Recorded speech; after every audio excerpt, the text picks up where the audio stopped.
live. Okay. Good afternoon, everyone.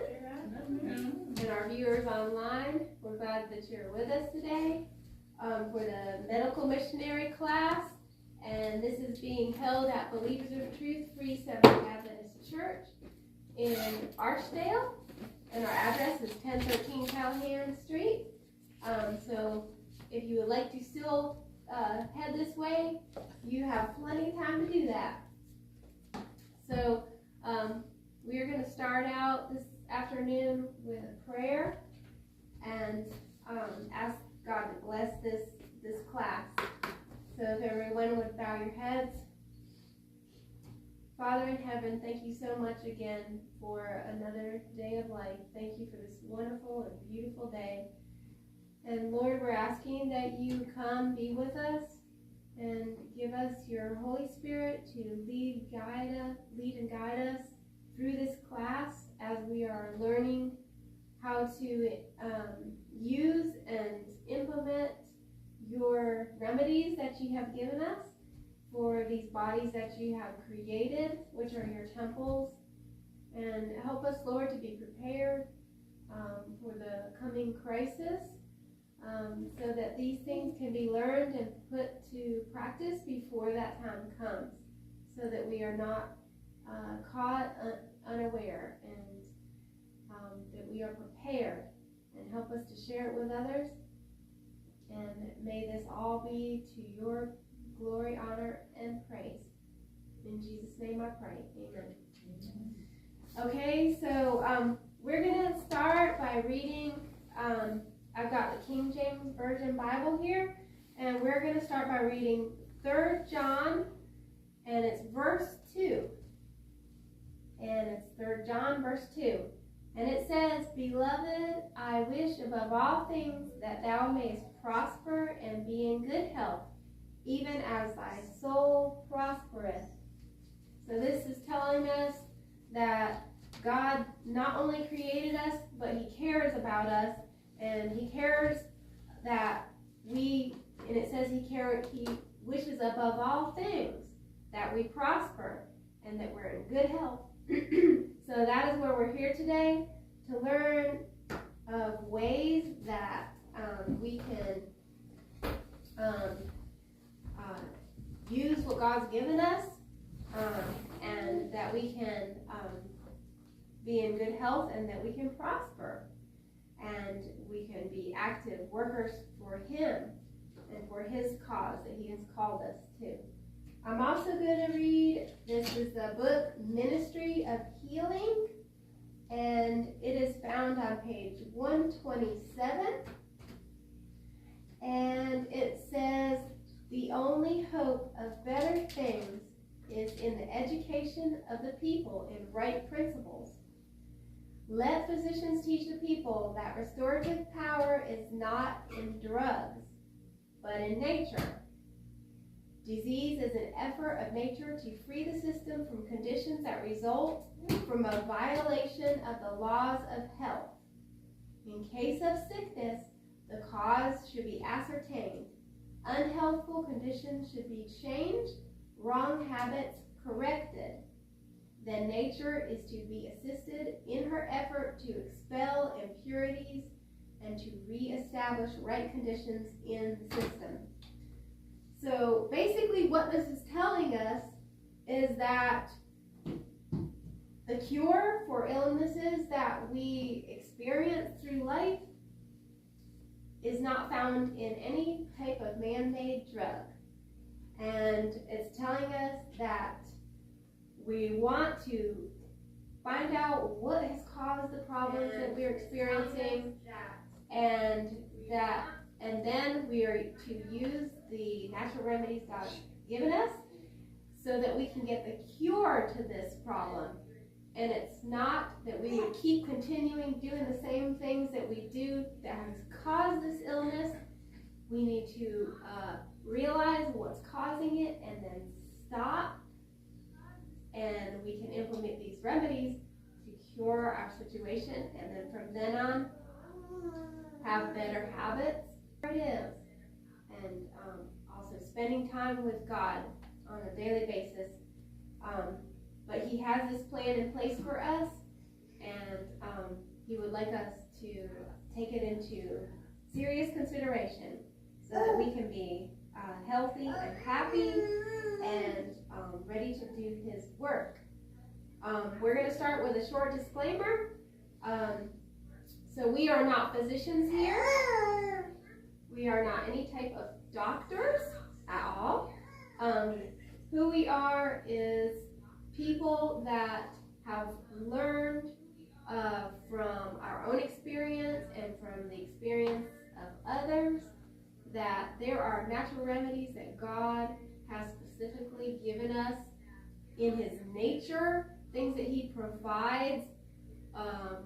And while you hear what we are sharing with you today, we would like you to understand that we know nothing about your particular individual situation as far as your health goes, whether you're on medicines or, you know, what's going on with your health. So what we want to ask you to do is, before implementing any of these remedies that we're going to share today, please consult your physician, and we pray that your physician will work with you on these things and share with them that you're looking for a cure, not for something just to cover up what you're going through, which is what man-made drugs do. So we just want to make you understand that with each individual person, look at your health conditions and take that into strong consideration before implementing these remedies. And so we'll have our first presenter, which will be Sharika Davis, and she's going to be sharing on remedies for newborns and infants. Is that correct? Infancy and childhood. Amen. Amen. Very good.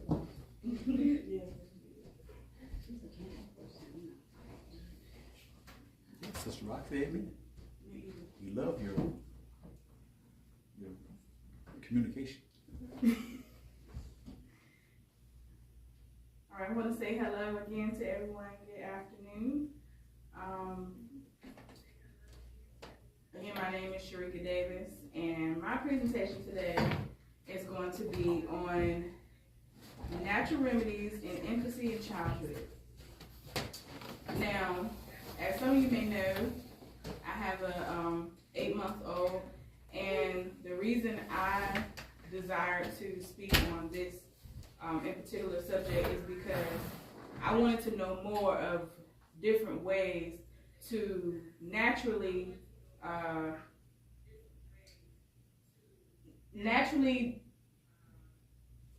work on my daughter, so I didn't have to go to the hospital or go to different doctors or nurses. So, we're going to go ahead and start. And the first thing we're going to talk about is diaper rash. So I'm pretty sure all of the mothers who are listening have experienced a diaper rash or two. And it is a reddish rash affecting the diaper region or without secondary infection by fungi or bacteria.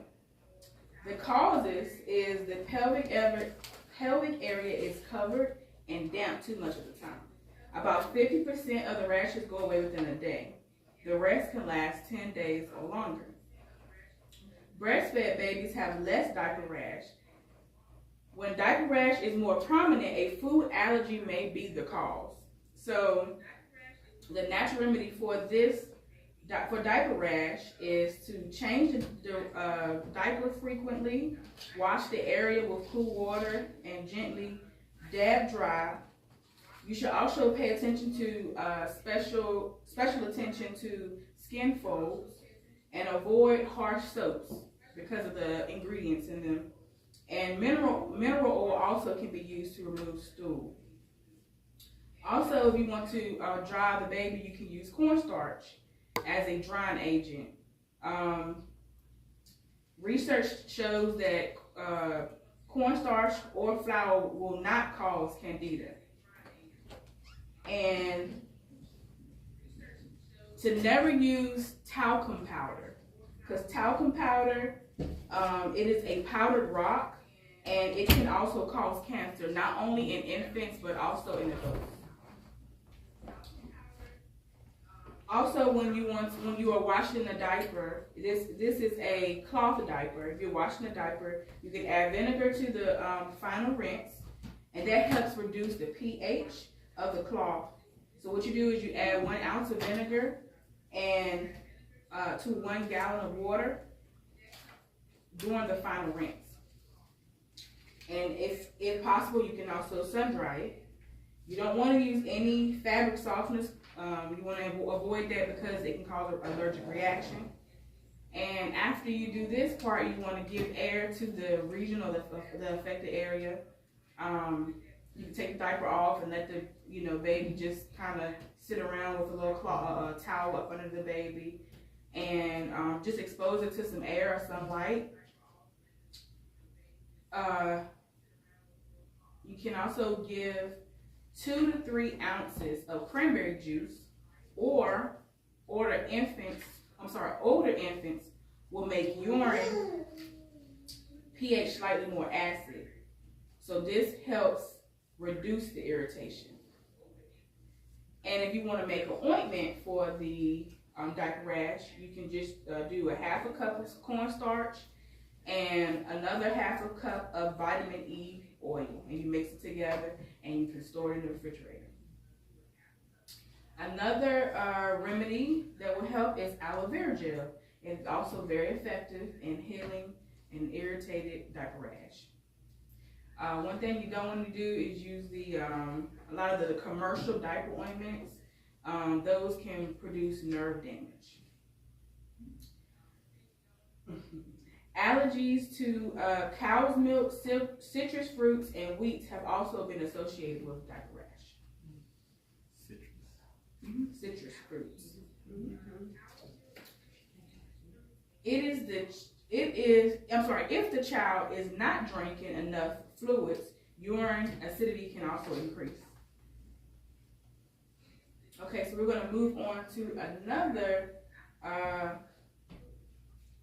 one, and that is cradle cap. I'm very sure that is something that also a lot of mothers have experienced as well. It sometimes spreads to the eyelids, external ear canal, and nose. And its causes is, cradle cap is like the most common scalp disorder of infants. About 50% have it at some time. It can occur up to the age of 5. Hair loss can be temporary. The possible causes include, which I'm noticing about a lot of these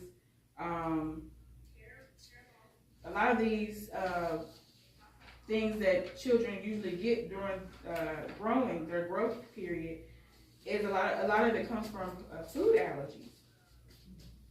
So, as I was just mentioning, possible cause can be food allergies. A deficiency also in vitamin B, and vitamin B6 and zinc can also be involved. So what you want to do for cradle cap is you want to gently remove the crust, shampoo it 2 to 4 times a week with a mild soap, massage the scalp gently, and you do not want to break up the inflamed skin underneath. Massage vegetable oil into the area and let it set for a few minutes, and then you can shampoo it off. You can also use vitamin B6 and zinc in the infant's diet. You can use it in their diet. I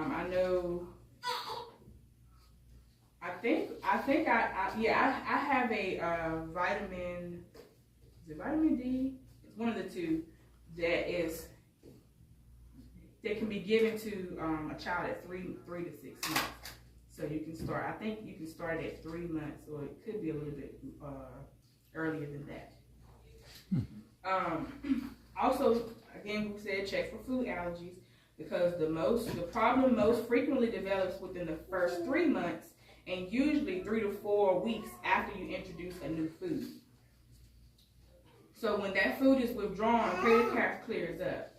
So you just want to keep an eye on that. And most likely, what also causes the problem is milk, wheat, eggs, oranges, beans, peas, and occasionally oatmeal. Avoid strong shampoos and medications because this can absorb through the baby's skin. So we're going to move on to colic in infants. So colic, the symptoms of colic is stomach or intestinal pain in the infant. The child will cry out, they'll pull their knees up to their stomach, and they have a distended stomach. The baby can be red in the face, and the symptoms can get really, really worse at night. So the causes is usually abnormal amounts of gas are passing upward or downward through the infant's stomach and intestine, which is also causing a lot of pain.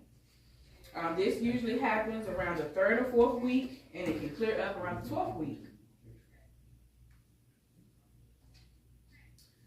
Again, food allergies can be a frequent cause for this. Colic is very rare in countries that subsist on regular diets and do not use medical drugs. Which I think I would say when I had went to Africa, I didn't really hear like the newborns and stuff. They didn't really have a lot of problems because they ate a lot of fresh foods and a lot of them were breastfed. Mothers who are also given drugs during labor and delivery are most likely to give birth to babies who have colic. So you want to be careful too when you're in labor to, if possible, to not receive any drugs. So milk formulas, which use pork skins to fortify the vitamin D, is frequent cause of allergies in infant colic. The natural remedy, you can immediately give the infant warm catnip in the bottle. And catnip is good for restlessness, it's good for nervousness, it's good for the nervous disorder, cough, asthma, gas, and diarrhea. So you can give catnip tea to a baby who has colic. That's one thing. A warm bath is also very helpful. You can give it, what you can do is if you can catch it before it happens, so an hour before an expectant attack, it can be prevented. Also have the catnip tea on hand for emergencies, and a hot foot bath or a hot fermentation over the abdomen will relieve the baby. 1 or 2 ounces of warm water will bring relief to some babies. And also warm anise, peppermint, chamomile, thyme, or catnip tea may help them. So what you do is you make 1 cup of the tea and give 1 tablespoon at a time to the distressed baby. Also charcoal, we very well know that charcoal is a very powerful agent, and it can also help relieve gas. You just put a little bit of powdered charcoal into a bottle of water and give it to the child. But you don't want to give too much because it can cause constipation, and it will also blacken the stool. Also, if the baby is breastfed, then usually if the baby is having colic, the problem is the mother's diet. So any food the mother may eat that's going through her milk can cause the baby to suffer infant colic.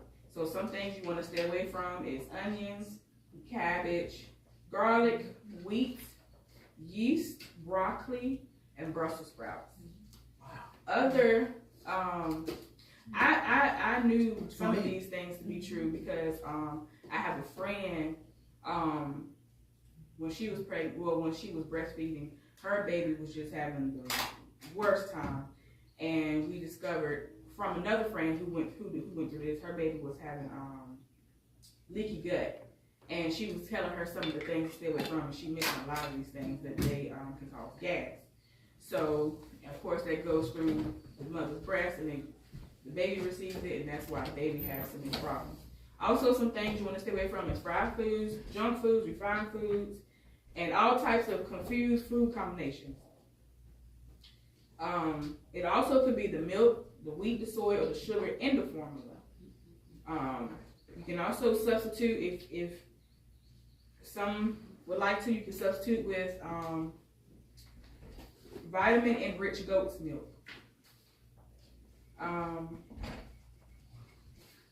Goat's milk? Yeah, for some, it's supposed to be the closest thing to mother's milk. Yeah. I know some friends who also had problems with that and they went to goat's milk.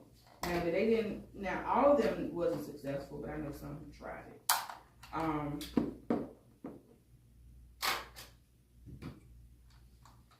So what you want to do is you want to do frequent attempts to feed the baby over several months. This is if you would like to go back to breastfeeding. If the infant is bottle fed for added nourishment, at this time you can pour boiling water over wheat flakes to dissolve and put them through a sieve, and add soybean milk, and bring it to a desired consistency. Also, potassium broth, which is made from a soup, which is made from thick white potato peelings, and oatmeal gruel are also helpful. If the colic develops after weaning has begun, the new food is the problem. So, again, always introduce one food at a time, and that's how you can kind of distinguish which one is the problem.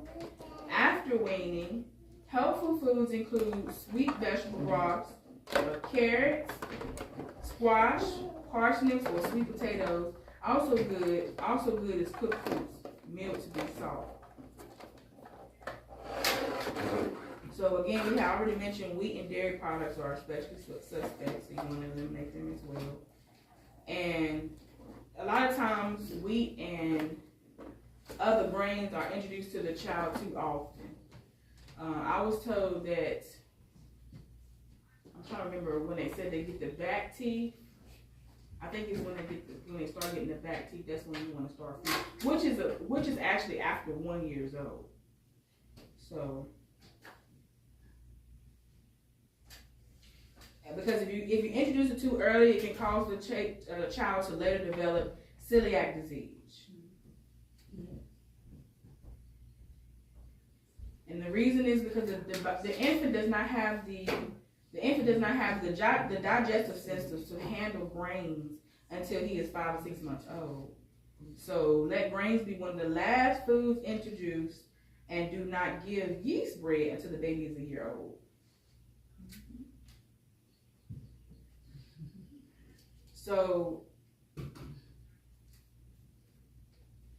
also, if you give pancreatic enzymes before meals, flaxseed oil after each meal, and vitamin B6, very helpful. Also, feeding them in an upright position and burping them frequently during feedings. Diarrhea in infants. A food allergy may be involved. Chronic diarrhea may be caused by intolerance to cow's milk. Other frequent causes are eating eggs, chicken, and meat. Changing formulas may cause brief diarrhea. So if the baby has too much sugar in the diet, it can also produce a soft, watery stool. And also honey added to milk will also do it as well. Infections, antibiotics, and other medicinal drugs will also induce diarrhea. A lot of times children get diarrhea when they go to daycare centers. They are at a greater risk for viral diarrhea. If the child swallows a lot of saliva during teething, this sometimes can also cause diarrhea, which is very interesting to me. Avoid feeding the child cold foods. That will also help. And the natural remedy for that is if you can give the child only clear, warm, not cold fluids for 24 or 48 hours. You don't want to give milk during that time. Diarrhea in infants can be checked by the use of thin, homemade boiled rice or barley water. For an older child, you can use oat gruel. This should be given until the looseness is checked. To restore electrolytes, you can add 1 level of teaspoon of table salt and 4 heaping teaspoons of sugar to 1 quart boiled water. And you can give that to the baby. Do not give soft drinks. I would hope that you're not giving a baby soft drinks. That should never be in. You need to say that again. Huh? You need to say that again because a lot of people do. Yes, they do. Yeah, that's one thing you definitely want to avoid is never giving a baby any type of sweets. And soft drinks is one of the worst drinks you can give a child and an adult. So, yeah, soft drinks you definitely want to stay clear from, especially when giving it to a child and a baby.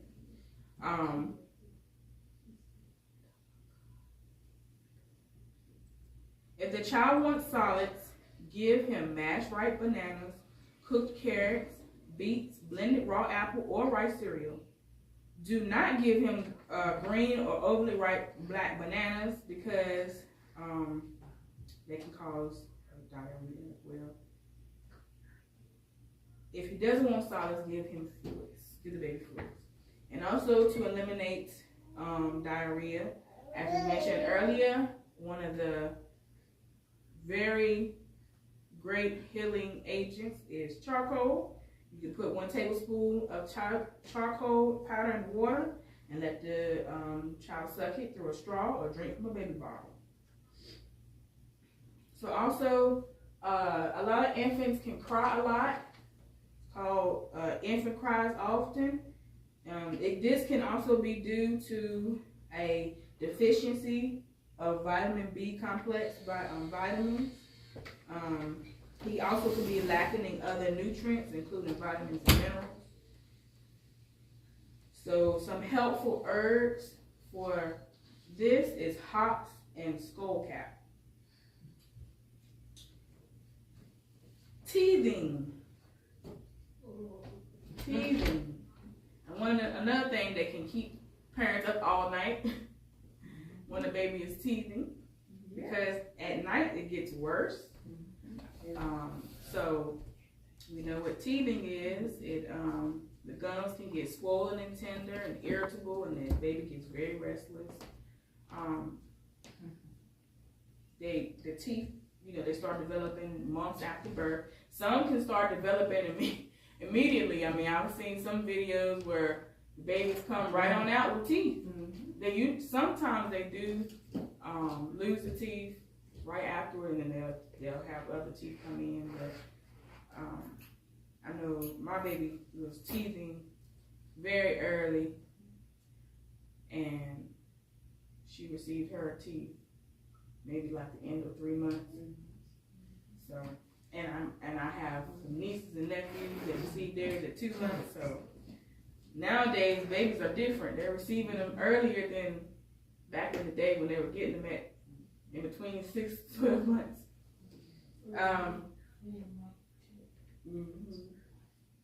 So the natural remedy is you want to massage the baby's gums. You can wrap a piece of clean gauze around your finger and gently rub the gums. What it does is it removes bacteria and it helps them get used to having your finger in their mouth.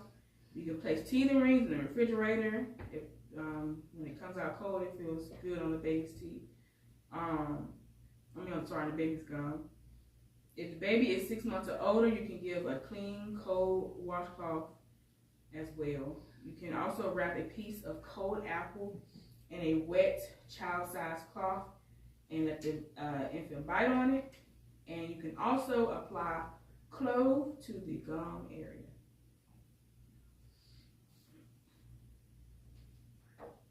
So cow's milk allergy. So a lot of times we tend to go to cow's milk for feeding. So cow's milk is the cause is an allergic reaction to the protein present in cow's milk and cow's milk products.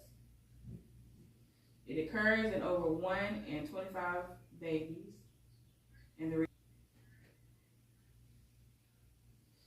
usually by the age of 3, they no longer have this allergy. The natural remedy for it includes just, taking the cow's milk out of the child's diet.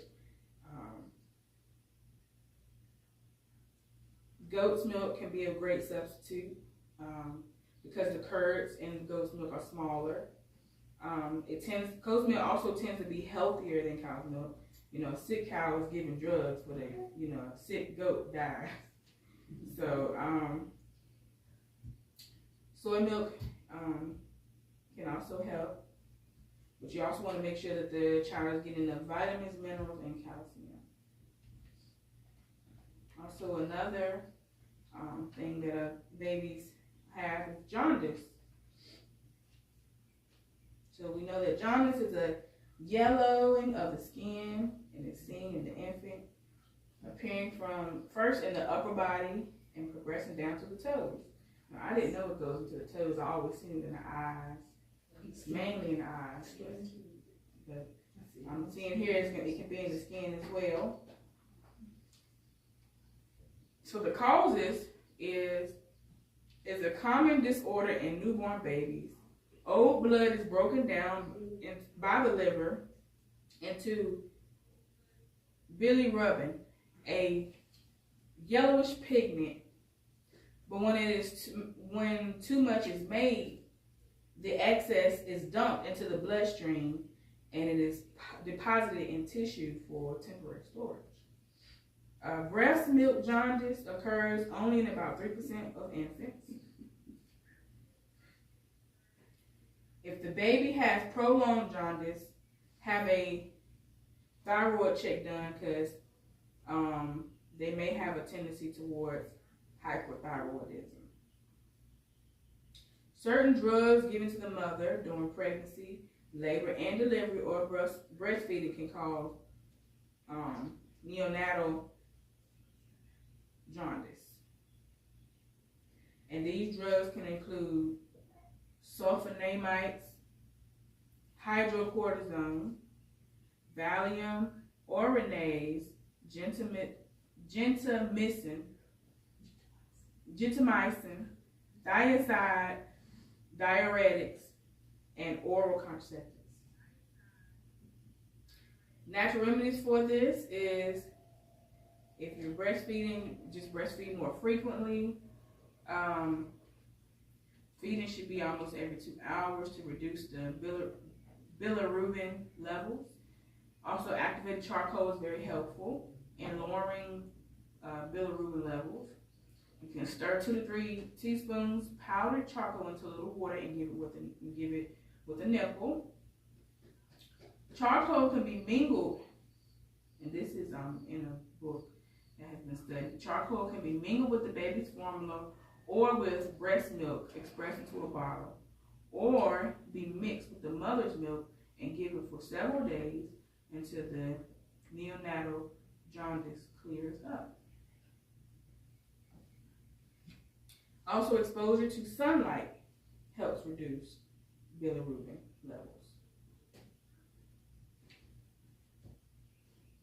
So another one that I never knew of was until I started talking to, one day I was talking to Sister Debbie, and she told me her baby had suffered, when he was younger, had suffered from this, and this is called infant thrush.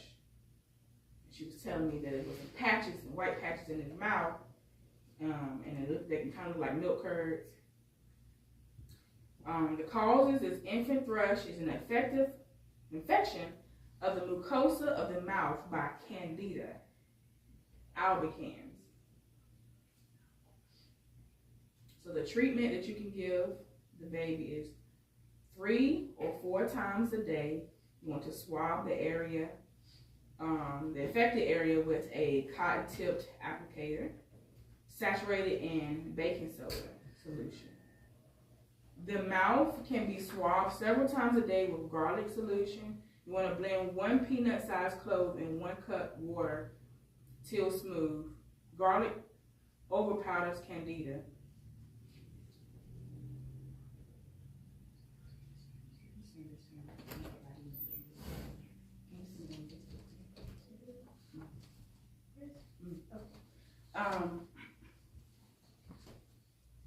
Garlic overpowers candida.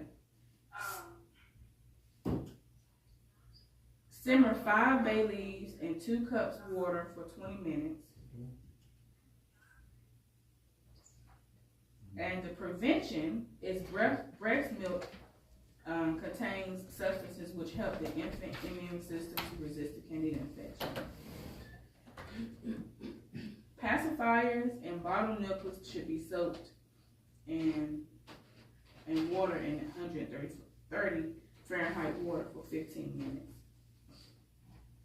Both the mother and child should avoid antibiotics, and the mother should avoid steroids. Now this was very interesting. If the mother has no candida, the mother can swab the infant's mouth with some of her saliva. And that what that will do is it will establish a flora that is unfavorable for the growth of candida.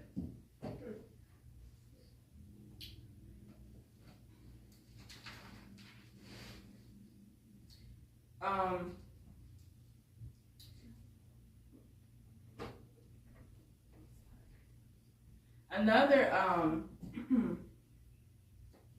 thing that is very common is SIDS, which is sudden infant death syndrome. Now, of course, we know that that really you can't do anything if the child passes. But what I found interesting as I was doing research and reading, that what can be a leading cause is high levels of lead in the blood of infants. Also, it can be caused by a lot of the vaccines that are given to the child during the first year of age. So one of the vaccines is pertussis vaccine, and that's given at a child at 2, 4, or 6 months of age. So if possible, please avoid any vaccines, because once you do your research, you'll see that a lot of them are not good for you at all, not good for your immunity.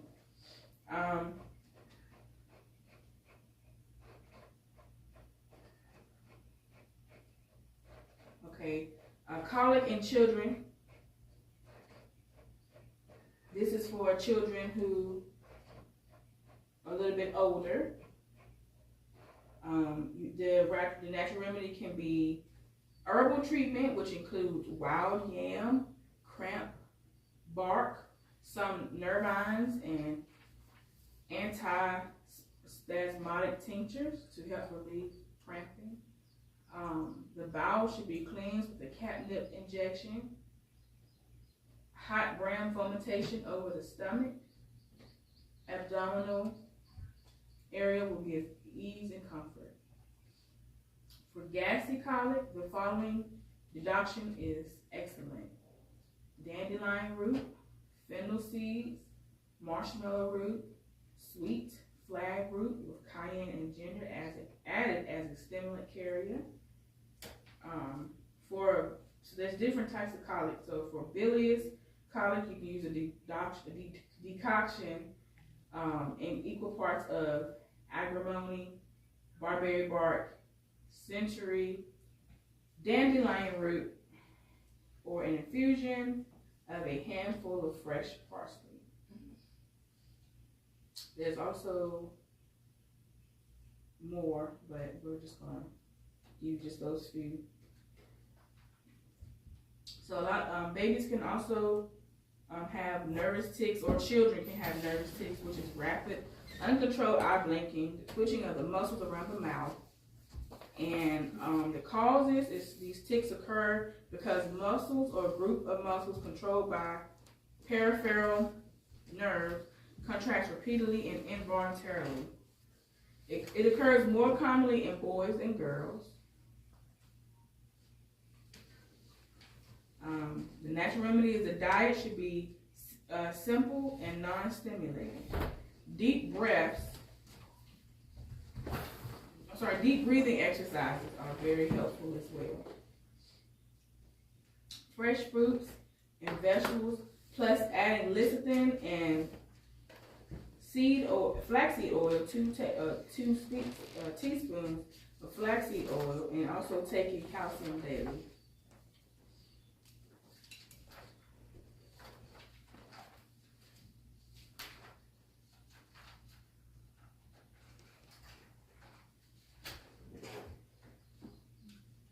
Tinea capitis, which is wingworms of the skull.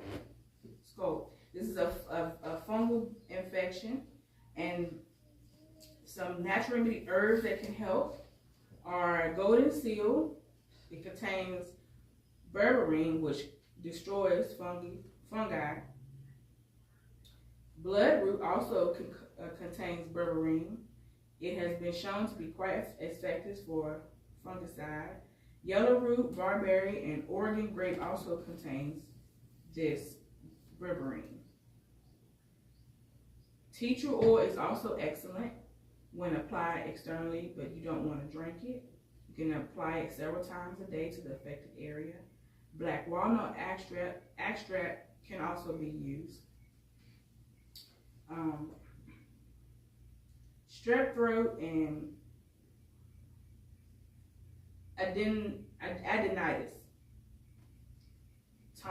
tonsillitis.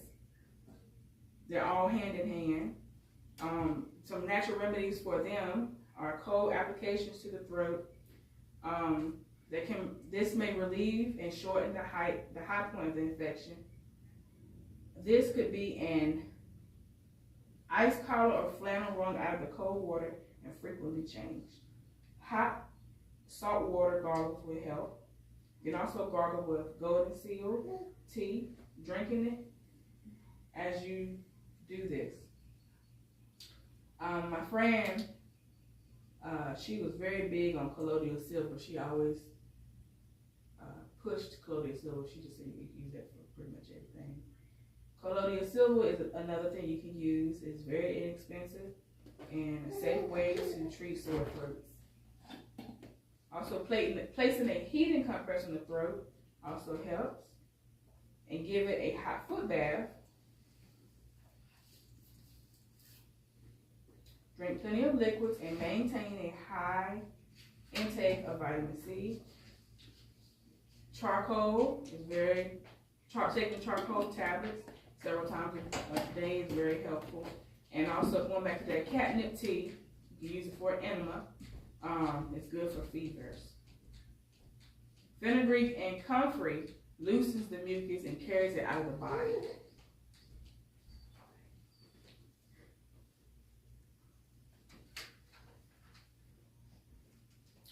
Another very common, which I haven't really heard many people get nowadays. I think I've gotten this before. Chicken pox. Yeah, people still get it. People still get it? Yeah. Oh, yes. I don't hear many people talk about it much. I mean, since Because it's like it's so, it's just expected. Especially as a child. Yeah. Okay. So So children expected. still get it. Yeah, you hope your child gets it at a younger age. Mhm. See, I got mine when I was an adult, Yeah. but it wasn't. So would they shingles? bad. Would they be shingles? No, It's I in never the had same chicken family. pox. I was in my early 20s. All of it is in the same family. It's in Yeah. the herpes family. Shingles, and chickenpox, all of it is in the same family. As they say, shingles lies dormant. Chickenpox lies dormant. Because I know they said if you get it the first time it's chicken pox, and I think the second time it's shingles. Well, if you get it later in, Okay. it's supposed to be All what? of it is. 50s, 60s, or 70s? When I was a kid, if our parents heard that a child had it, that they would try to get their child around that child so they could catch it. Mhm. And Yeah, so you get it done with. Yeah. Cause if you get it, it's harder on you when you get it older. Yeah. When you're Yes. older. Just Yes. like mumps. It's just harder on, I was- especially men when they get it older. If they get mumps. So mumps is all in the same family. No, No, not mumps- in the same family as chickenpox. 'Cause I see mumps here too, but they didn't really give a natural remedy. They were just saying, like, basically control your diet. That helps. So chickenpox is a viral disease which first manifests itself as a fever and a headache. It mainly occurs between the age 2 and age 8. What you want to do is you want to drink freshly made juices with added protein and powder and brewer's yeast. Drink vegetable broth. Brewer's yeast?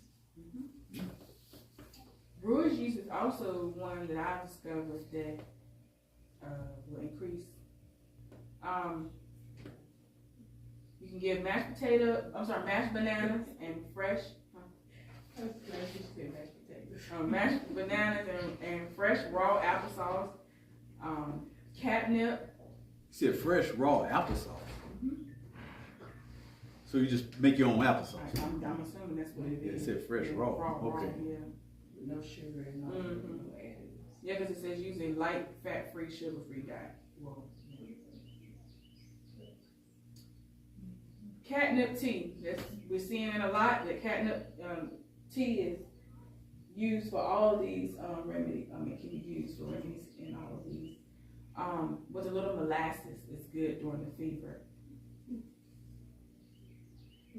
To avoid scratching the pox, keep the child's nails cut very short. It will minimize spreading the infection.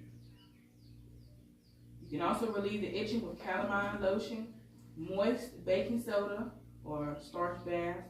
Vitamin E oil can be directly applied to each palpable. Oatmeal baths are soothing because they are alkaline, so you can use oatmeal baths. And you don't want to give antibiotics and corticosteroids because they don't help in any way. And do not give aspirin to children.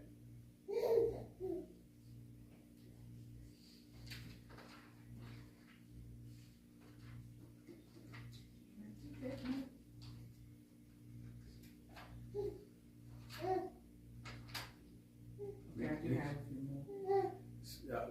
After you're done, so make sure you mention the book also. So Whooping cough. Now this one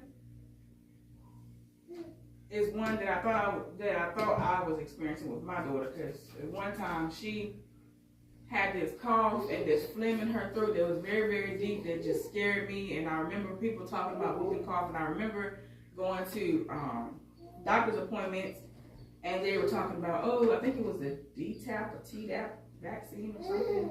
It's supposed to help with a child not getting whooping cough. Mm-hmm. And I know they kept pushing that, but of course I didn't get it.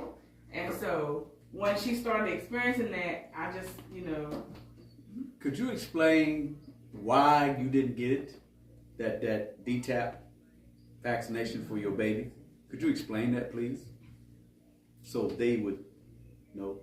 A lot of people don't understand it. Well, me personally, I know that vaccines are not good for your system. I mean, your immunity, you have an immunity that can do all the work that your body needs it to do. And if you really, a lot of those vaccines, when you study what's in them, it can cause autism, ADHD. It can cause a lot of things that you're seeing now in children. And a lot of people, because they don't do their research, they have to find out later in life, like, my child is suffering from this, and it can come from the vaccine that you gave them when they were 2, 4, 6, 8 months. So that's the reason why I decided not to. Because of your research that you've done. Yes, and Because I don't want us to shut us down. okay.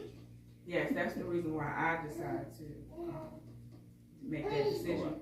And also, in labor, I did not receive any. That hepatitis. Yeah. Hepatitis B. Yeah, I didn't receive any antibiotics or hepatitis C or whatever, anything that they were suggesting for me to receive. I did not receive it.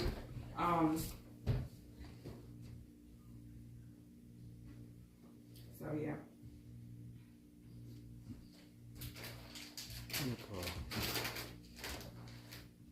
So whooping cough.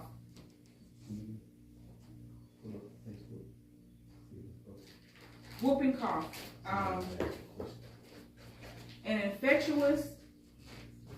It is infectious catarrhal inflammation of the air passage with violent convulsion coughs.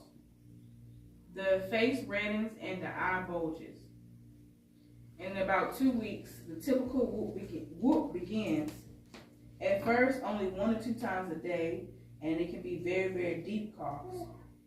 The causes is whooping cough is a contagious bacterial disease which usually attacks children between 6 months and 5 years of age, but infants and adults can also be affected. This is another thing they were telling me, that's why they were pushing the Tdap vaccine, because they were saying that even though she wasn't born yet, I could receive it. So they were saying that I should get it, because if I get it now, it would help reduce, for her. So If you get what now? the Tdap vaccine. So they were actually Yeah, they were advocating for you to get it Yes. before? Yeah, because it says here, but infants and adults can also be affected. So that's why they were pushing it for me too, because they were saying, by me having it in my system, it would help her as well. So, yeah. The person can rarely have a second attack of this disease. It is a rapid accumulation of mucus in the throat, which causes choking and will cause death if not cleared. You want to eliminate the mucus as fast as possible.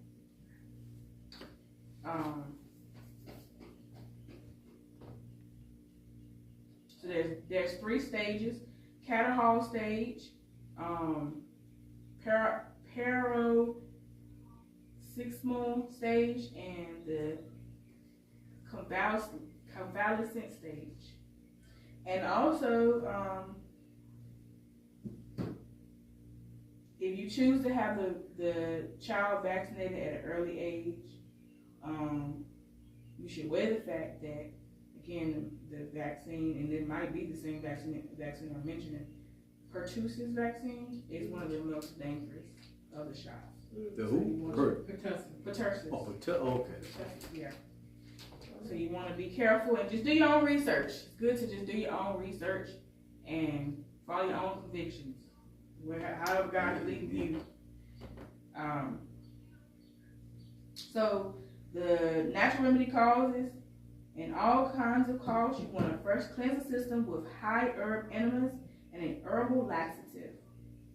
You want to have the child drink warm water, 1 cup after another. Then, if you stick your finger in the child's mouth, it will cause them to vomit, and which will also help the mucus to come up. Because if you're drinking a lot of water, the water is going to get down there and get all of it out. And like I said, if you cause the baby to, or cause the child to vomit, it will help with getting some of the mucus out, if not all. Wild cherry bark tea is very excellent. And some other useful herbs is black cohosh, flaxseed, rosemary, comfrey, horehound, hyssop, myrrh, white pine, bloodroot, red sage, blue violet, ginseng, and colt's foot. Thick slippery elm tea is a very good one in whooping cough, and you just mix it with a little bit of lemon juice, and you can drink it very freely. Lobelia herb or tincture is used in the fermentation. You can use that as well. And to cut the phlegm, you can use a bayberry tea as a gargle. You can also use a crushed garlic with cayenne and honey every few hours to help clear the throat.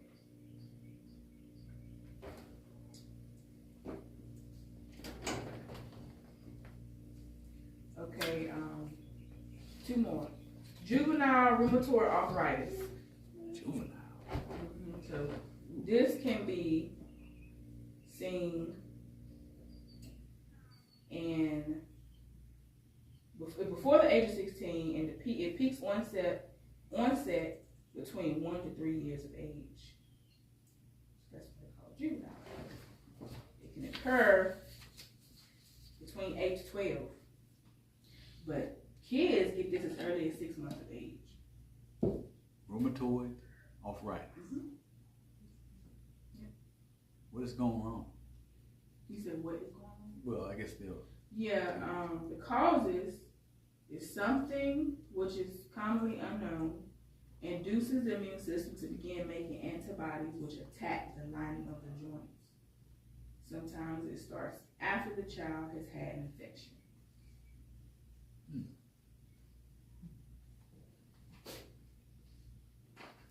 So, some remedies here. It was one lady who had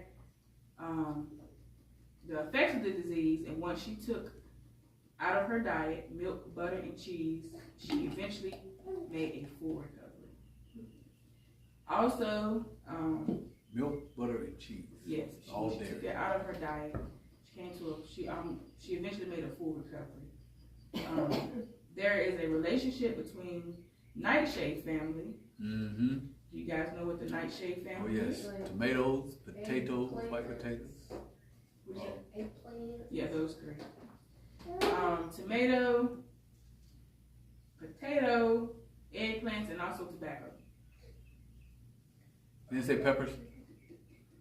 I think Yeah, peppers peppers are are, too far. yeah.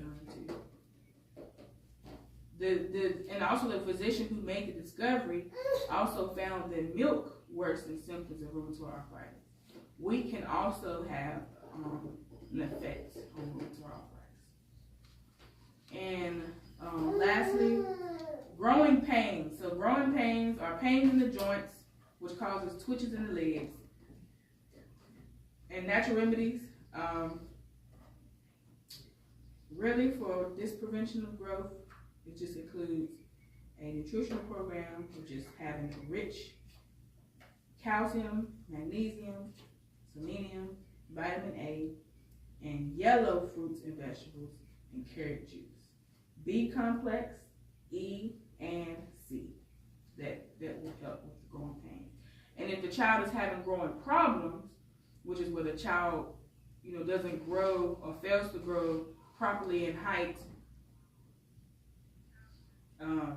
adequate amounts of protein are very important, especially in amino acids,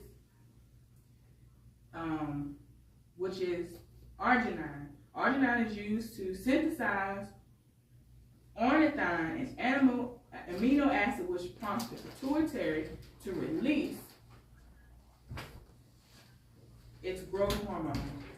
Sources of arginine includes coconut, oats, soybeans, walnuts, wheat germ, carob, and dairy products.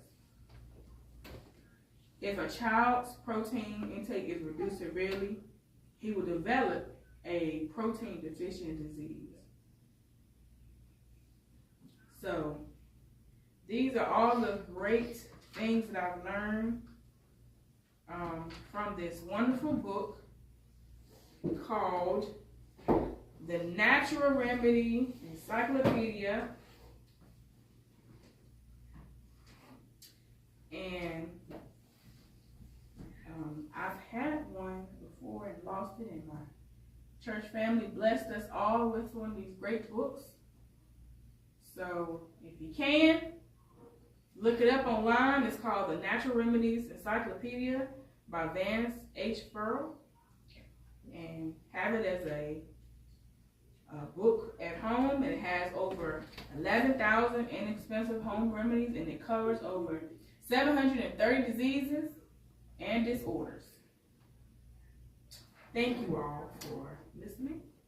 Thank you. And I hope Amen. that all the things you learned, you can go back home and share with others and use them for your own children. Amen.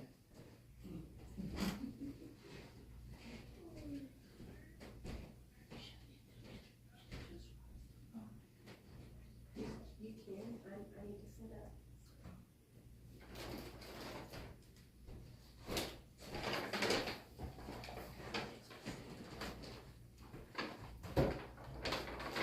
Our next presenter is Sister Roxy. Folk, and she will be presenting us with, I guess, a study on tinctures. So here she is. She's setting it now. She'll be ready soon.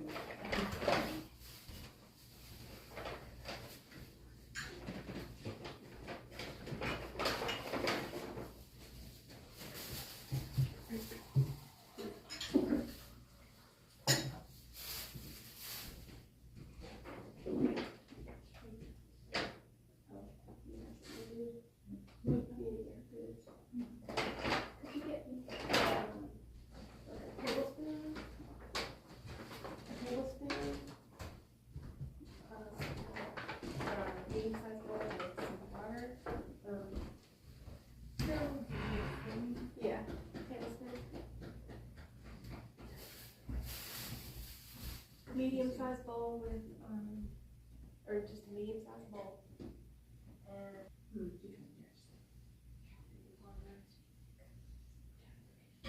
And, perfect. And then, a clean, not one that's okay, it's gonna take me just a minute to get everything set up. Yes, they'll be patient. Okay, so we're going to be talking today about tinctures and the benefits of tinctures. Tinctures can be used medicinally and as a nutritive supplement on a daily basis to keep your immune system healthy.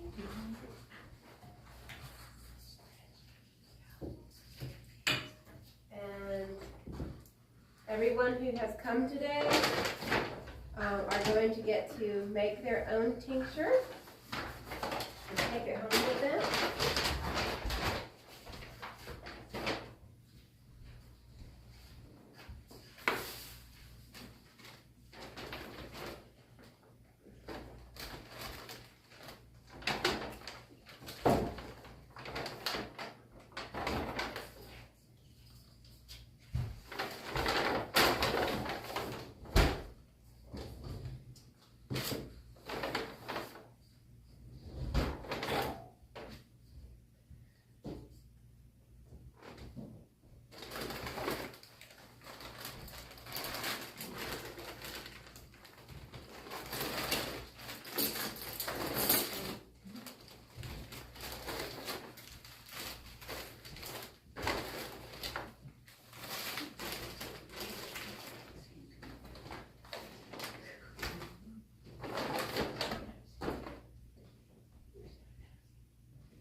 Do we have bottles of water? Like, just little bottles of water? Like, Yeah, like that. we won't have none empty. It's the only one that's No, I empty. mean, that are full. Oh, yeah. I just need, Me. two.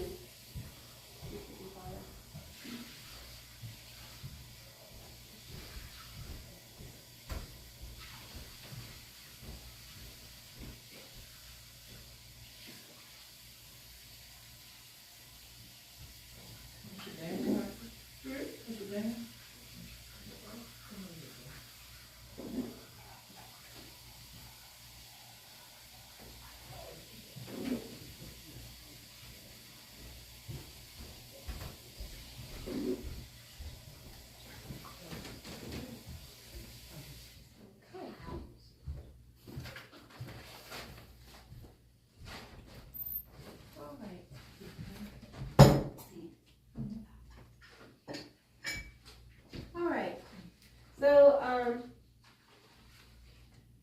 everyone here has been given some handouts, and so we're just going to start from the first page. And the first page talks about tinctures, like what is a tincture? I remember a time when I had no idea what a tincture was. I heard of it, but didn't have any clue what it was. But the more I study about this, the more I realize how absolutely amazing God is. And as we go along, I'll share what I've learned, and I know there's a lot more left for me to learn. So a tincture is a liquid. A lot of times people use alcohol. I don't prefer to use alcohol, specifically because alcohol is something that is very strong and really obviously not good to take. Some people use alcohol tinctures because you're only taking it in very small amounts. But with the type of tincture we're going to learn about today, which is a glycerin or a glycerite tincture, you can take up to like 1 to 3 teaspoons per day of this. Now remember, as I said in the beginning, you might have specific health conditions that will not permit this. So I want to stress again to look into that and ask your doctor. So the type we're going to learn about today is vegetable tincture. And what the vegetable tincture does is using the vegetable glycerite or glycerin, which comes from the vegetable, which we have some here. This happens to be organic vegetable glycerin. I ordered this off of Amazon. There are some specific things you want to look for when ordering your vegetable glycerin. And some of those things are organic, which is just wonderful if you can get that, non-GMO. It must be food grade, because if you order a glycerin that is only used for cosmetics, then it's not for internal ingestion, so it must be food grade. Also, during my research that I found, it's good if you can find one that is palm oil free and also non-soy. This particular one is also gluten free, which is also another good thing if you have any gluten allergies. So anyways, we'll just start by, sharing. This one's called Superfoods, and it's also earth friendly. But anyway, just make sure you note the things I've just said about when you choose a glycerin. Okay. So, and also since we're using a glycerin that is from vegetables, how can you go wrong? So the tincture, and what it does is the glycerin or the alcohol that people use is actually a solvent, and what that's doing is pulling the medicinal properties out of the plants, out of the plant matter. So when you make a tincture, it can last over, like if it's just in like your cupboard in a cool, dry place, it can last about 2 years. If you want it to last longer, you can refrigerate it and you'll get a much longer life. But as you do research about your tinctures, I have found that Some of them you go through very quickly, and I'll kind of explain that as we talk about the different tinctures that we're going to do today. And this is just a small percentage of the types that you can do. There's such a wide variety of plants that you can use for these. Another thing that I found is that you can purchase these little tiny bottles of, they're like 1 ounce of tinctures, and they're like $10 or more, depending on the brand and who makes it and what type it is and stuff. And so when you make your tinctures yourself, then you realize how much it will cut costs for you. And it also opens up a world of plants that have medicinal and nutritional value that you didn't even know existed. So anyways, a tincture is when you're putting in a jar, you're putting either fresh plants, herbs, or dried, and you're putting them and jarring them with the solvent, which today we'll be using glycerin, and it pulls all those properties out of the plant matter into a very concentrated form. And the health benefits of doing this is it's such a good concentrated mixture that it works very quickly, like when you need it to, and also just using it on a daily basis for your immune system will help you avoid getting sick, which is something that I love about it. So on your second page, there's basic directions here as to, and it's not like it has to be measured exactly. It's, if you didn't have measuring spoons or anything, you could just eyeball it and it would be fine. So the basic directions is when you have your jar with dried, or if you're going to use dried herbs, generally it's like about halfway full, maybe even a little less. And then if you're using fresh herbs or plants, then you go like 2/3 of the way in your jar. Now with the dried, you're going to be adding some water with the solvent that you use, and that will help rehydrate the plants, the dried herbs that you put in there. With fresh, you do not need the water. You just use the glycerin.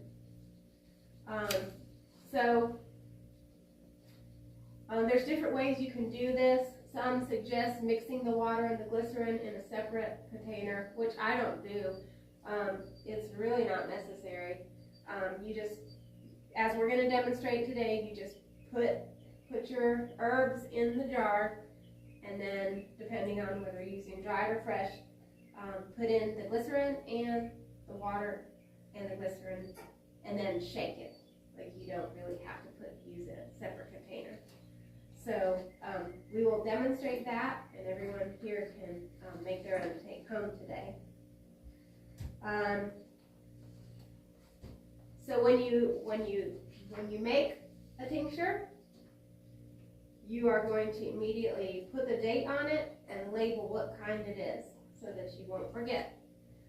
A lot of these herbs, they look the same, and you may not be able to tell what it is if you fail to put what type it is.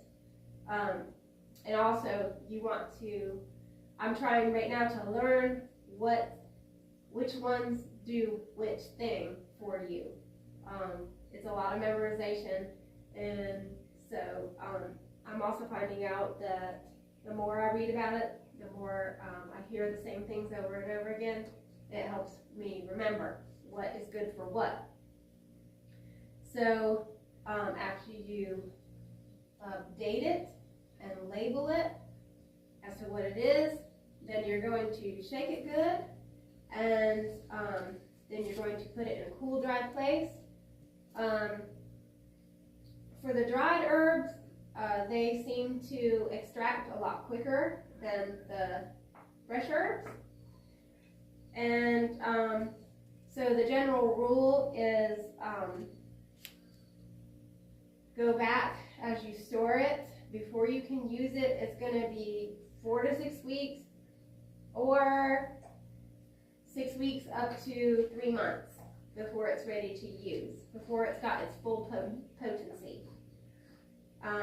Whenever the item is being stored, you want to go back periodically and shake it, just to make sure that, keep it agitated, that just make sure that it's still being able to fully extract the medicinal properties out of the plants. It helps. And also it keeps everything coated well, so that it prevents any kind of oxidation, which you don't want. Generally, oxidation is not a problem. As long as everything is well covered and well saturated with the liquid, then it usually is not a problem. And once this time period is over, depending on the size of your herb, if it's a fresh herb, just put it in a regular strainer and leave it over a period of a couple hours or so, and let that glycerin drain off of the herb.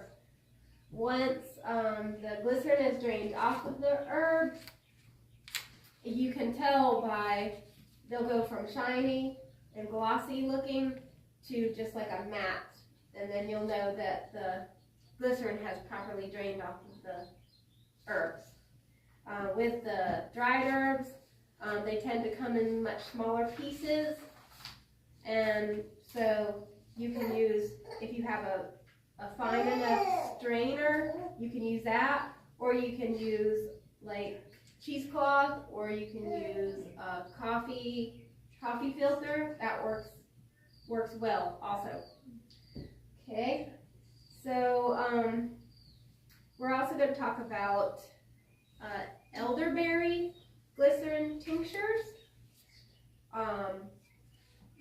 So when you're doing elderberries, I have a bag of it here. These are dried, and when you're doing the elderberries, it's just a little bit different. You're doing 1 part vegetable glycerin, 1 part water, and then you're putting in,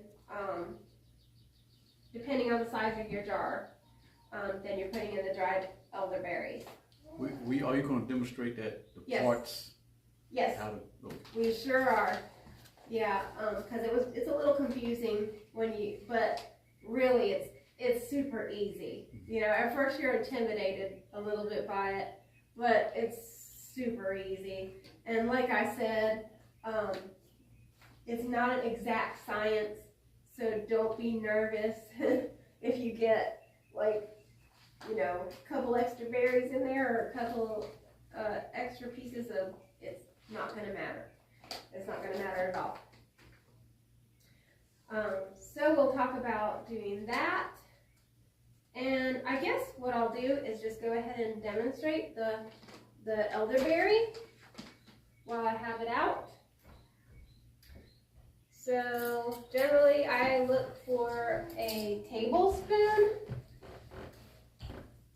Generally I look for a tablespoon because it's, you know, it's a larger spoon.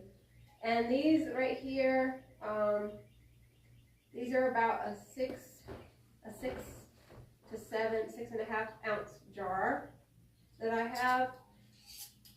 These all have already been washed and dried. That's very important. Don't just get new jars and not wash them. Make sure you thoroughly wash them and dry them, and then put the lids on so that they stay nice and clean. So, and you don't have to fill your jar all the way up or anything. But I'm going to do, like this is telling us, one part elderberries,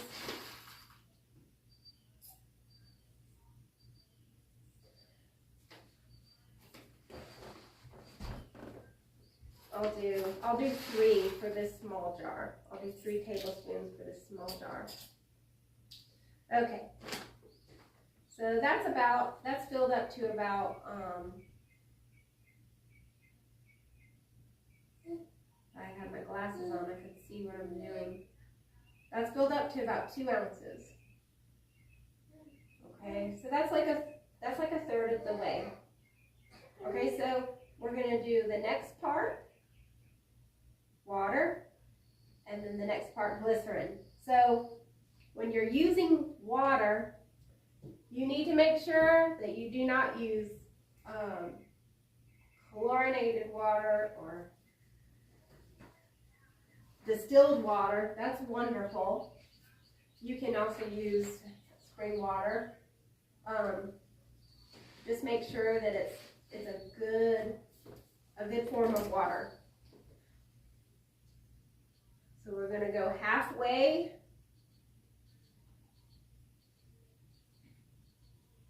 with the, if you want to get like a 2 ounce,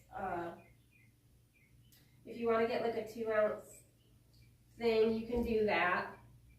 But like I said, you know, it's not a particular science. You could do like a little, put it in there, and if you feel more comfortable.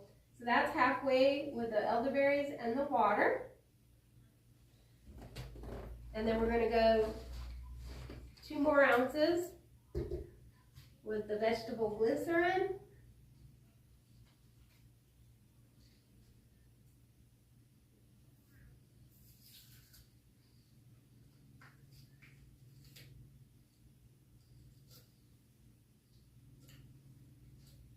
Okay. We're going to just fill that the rest of the way up. Not all the way, just 2 ounces worth. So that it's 1 part, 1 part, 1 part. Okay? That was easy, right? Not hard. Put it on very tight. We're going to shake it. And what we're doing now, we're getting the glycerin and the water mixed thoroughly so that those elderberries can rehydrate. And it's already working because the water, if you hold it up, the water is already turning purple from the berries. So that means it's already starting to extract. Okay, that's pretty good. So usually I use like a black permanent marker, or I'll also write it on a piece of paper and then tape it to the jar. Lots of times I don't like to write on the lid. Sometimes you can wash it off, but I usually tape it on there. But you can actually write it on your lid. There's actually, on a lot of these jars, there's a place you can put the date. So I'm going to write 6/18/23, and then I'm going to write elderberry. Okay. So after this, I'm going to take that jar and I'm going to put it away in a cool, dark place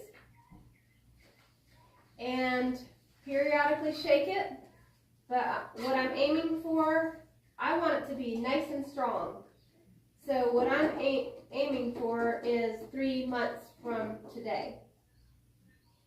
Now you can use it 4 to 6 weeks from today if you want to. but I like to know that I'm getting the most benefits that I can out of those elderberries. So I will periodically go back if I can remember it. When I remember it, I'll go back and shake it just to make sure everything is still working well and it's extracting well. And then once I reach the date that I want to, then I'll strain it and strain it into a different jar. Again, date it and label it because you wanna know, keep track of what it is and how long your shelf life is gonna be. Okay, so all right. So now we're going to demonstrate.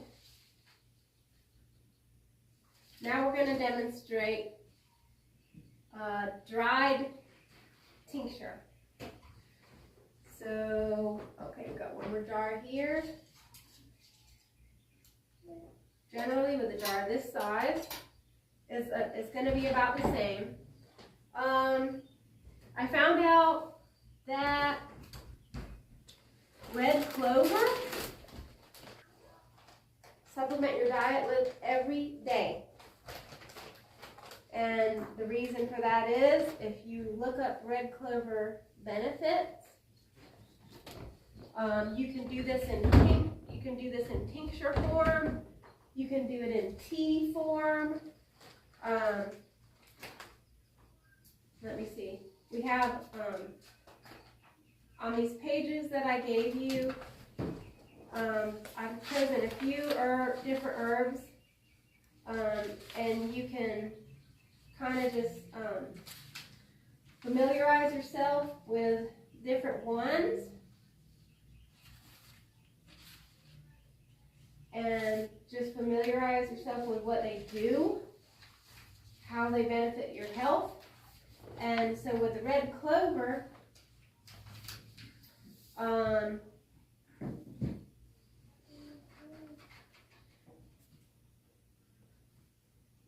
it talks a lot about how it helps females with their hormones, their hormonal balances.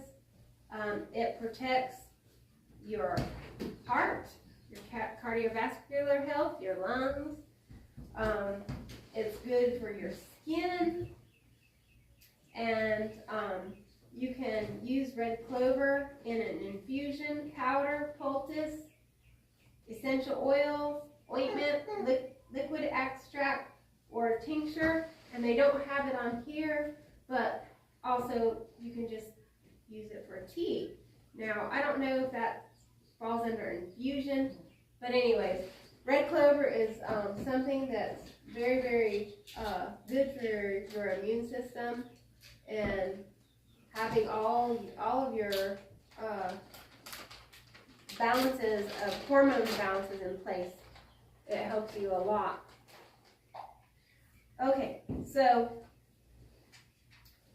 we're gonna do red clover because that's just very beneficial. And that's good for a daily one. So you could take this daily. So we're going to do, whoops.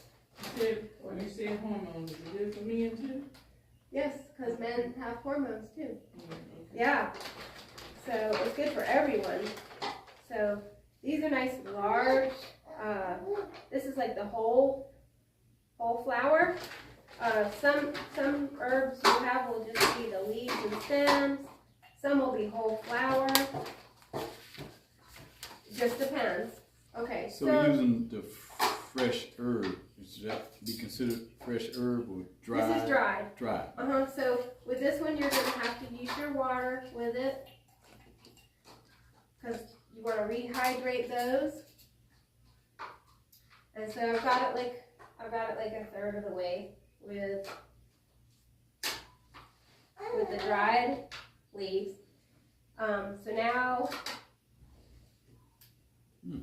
I'm gonna go. Yeah, I messed up. That's the one I'm gonna make.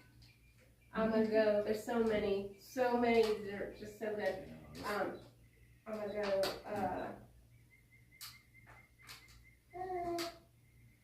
another, Cancer, Is everything. it? yeah, another third Okay, of the 'cause way. it rose above, You okay. see how I've got it's kind of split in 2 ounces. So you just eyeball that, 'cause Well, when it I comes to mean- parts, I just, You can. I mean, if these lines weren't on here, it's so easy to split your jar in 3 Yeah. parts. You know. And even if you're not exactly accurate, it Yeah. doesn't even matter. It really doesn't. Okay. So, I mean, you want to be close to accurate, but, okay. And you can even see like 3, well, now it's Yes. starting to saturate, so. All right, so put my lid on. Give it a good shake.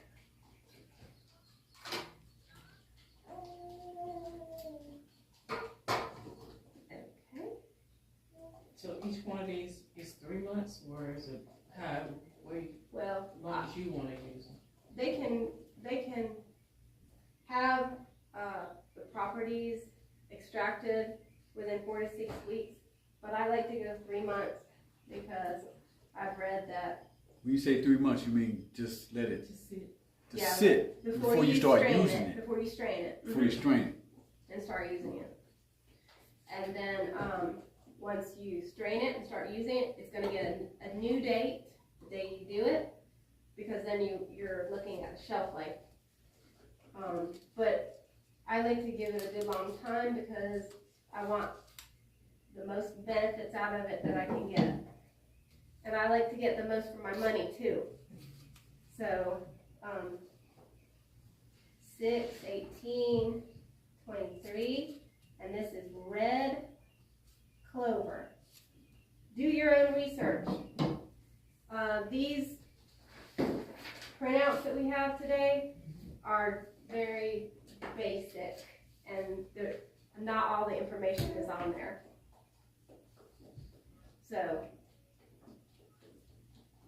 this red clover is an excellent anti-inflammatory herb, and everybody needs, I don't care who you are, everybody needs the inflammation taken down, because at the core of every illness is inflammation, and this helps your immune system. It helps you avoid getting sick. It's wonderful. So that's that. So that's red clover. Okay, so now I'm going to demonstrate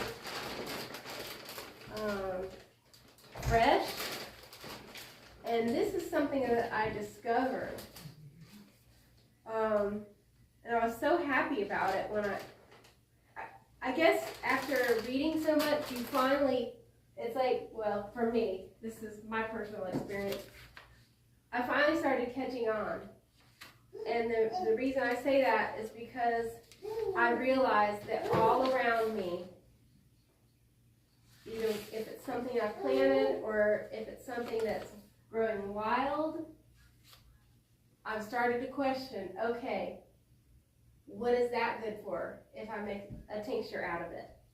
And I'm finding so much amazing information about things that I've planted that are in my garden and things that are growing wild.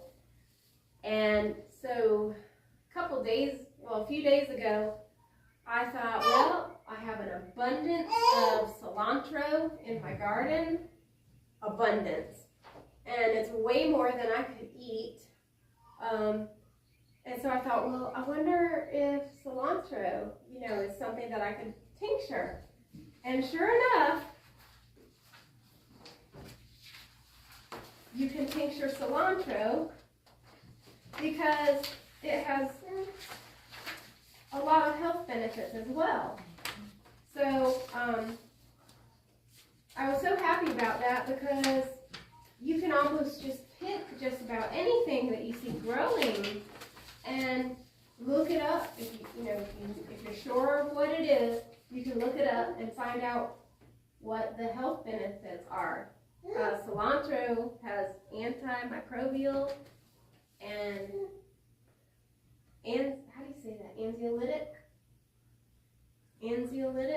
Mhm. properties. Sounds good. And, Like anxiety. yeah, okay. And so, also cilantro goes through your body and removes heavy metals. And heavy metals in our system are the cause of a lot of illnesses that we have today. And so, as you go through these, if you have a question about any herb or plant in your mind, look it up and find out how wonderful God made all these things for us to use. And it just, to me, it's exciting. Okay, so I went and picked some cilantro out of my garden this morning. So I don't know how well you can see well, this is just a bowl with some water in it. I rinsed these already, but I'm going to rinse them again. I'm going to pick off the leaves. You can put the stems in there too. It doesn't matter. It does not matter. You can put the whole thing in there. But what I'm finding out, depending on your size jar, the smaller the pieces, it's easier to keep them mixed up and keep them agitated while they're going through the tincture process. And so I'm just going to pull off a bunch of these leaves. And so as we read earlier with the fresh, you're going to fill your jar. There's no water involved in this one because it already has, the water is in the fresh plant, hasn't been dehydrated. So you're going to fill it 2/3 of the way full in your jar. And I also found out that you can make a multi-herb tincture. You don't have to do just one herb. You can do a multi-herb. If there's 2 herbs, say elderberry. Well, elderberry's a berry, but you can use mullein, which is also good for. You could use mullein and you could use thyme. Those are both good for your lungs. Mm-hmm. So you could put them together in your jar to do a tincture. Make a combination tincture. Combination tincture. And so that's another thing that I think is great. So I guess it's all deciding, what type you want to do. I have allergies and I experience, asthma associated with that. And so I really like the herbs that are good for your lungs, for your cardiovascular health. And when you can combine them, that's even better. If you can combine a couple. So, all right. So what we're gonna do is just rinse the herbs. I'm gonna rinse them again in this bowl. I've rinsed them once.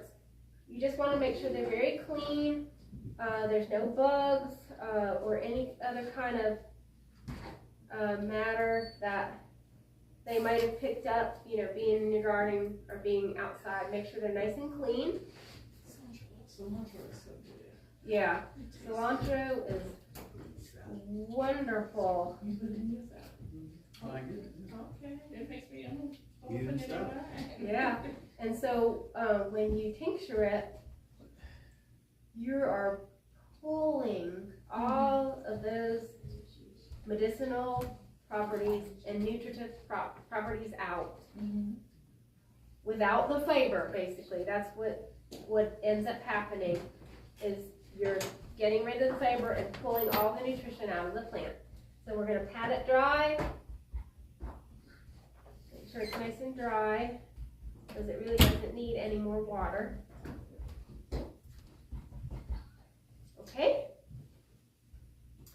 then we're gonna put it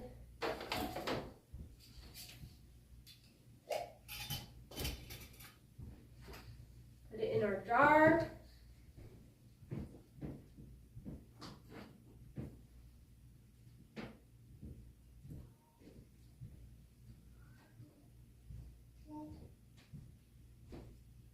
So is those the best size jars to use, or does Oh, you can use any just any size. size you want?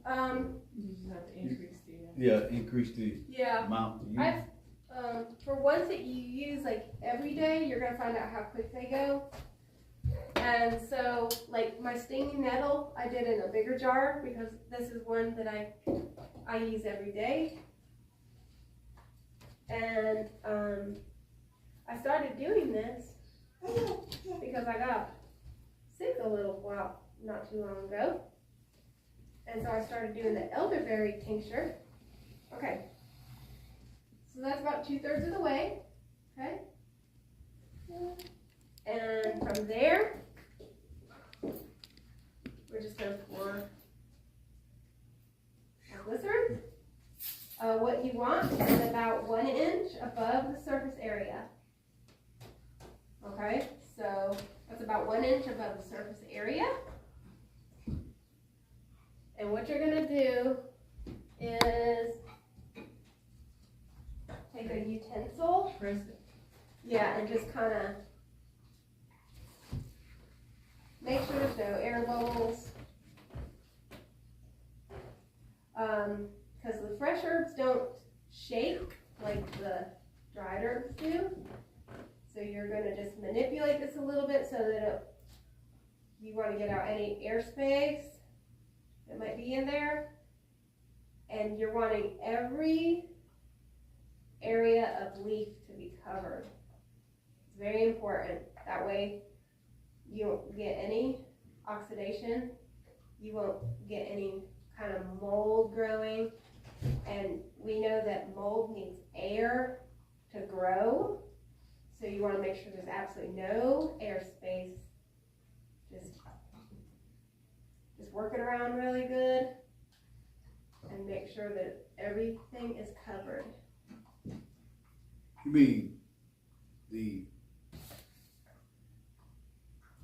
fresh herb is covered with the Yes, glycerin yes, fully?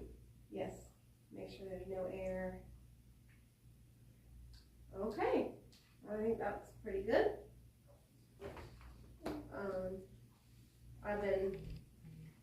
I've been listening to a lot of people who've been doing this for years and years, and they said as long as you follow these basic instructions, you're not going to have a problem with oxidation. Just as long as you just follow the basic instructions, and it's not hard. It's not hard to do. So do you also do those upon request for people? I can. I mean, at a, of course, you have to be compensated. But Yeah, do I you do can. that? Yeah. Okay. So now. I'll put more in for red clover right now. So now that I've pressed, do you see how far it's gone down? Do you know why? The air. Because there was lots of air in there. And so we've got all the air out now. So we're gonna take more glycerin and make sure it's 1 inch above the surface area. Ta-da, easy.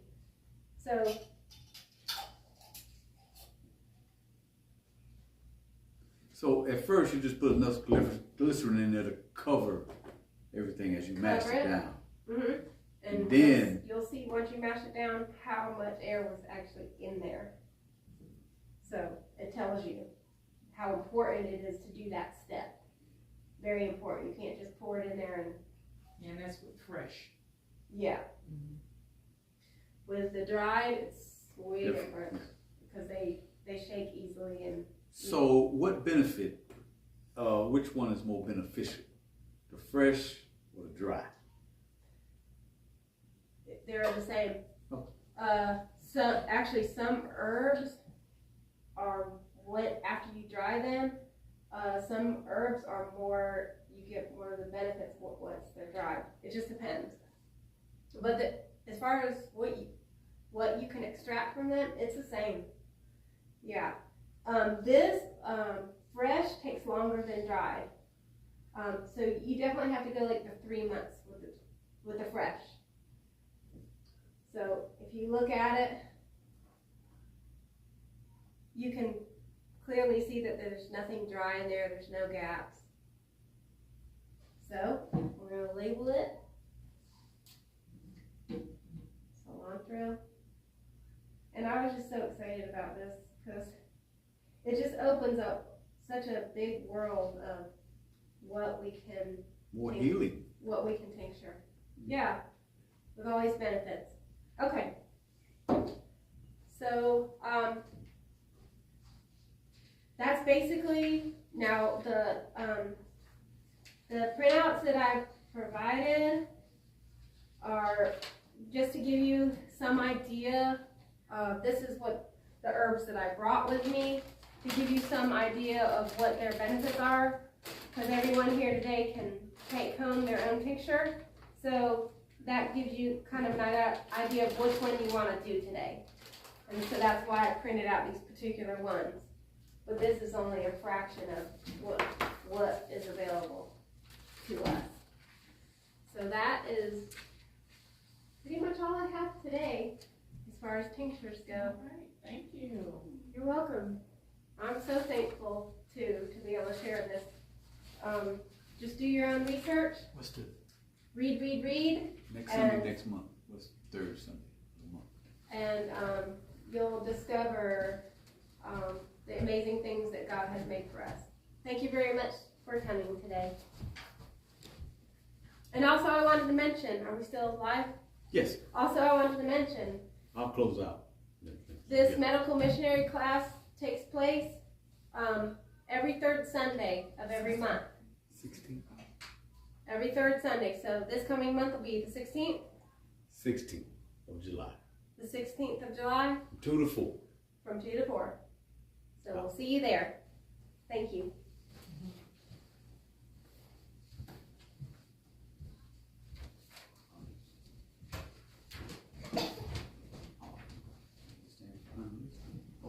Well, I'd like to thank everyone for those that came out physically and everyone that's listening right now. And I also pray for anyone that will listen later on, that they share this information now, spread it out, give it, because we even talked about the infants and young children and all the natural remedy benefits for a lot of things that I know a lot of parents, especially those that raising up little ones, I know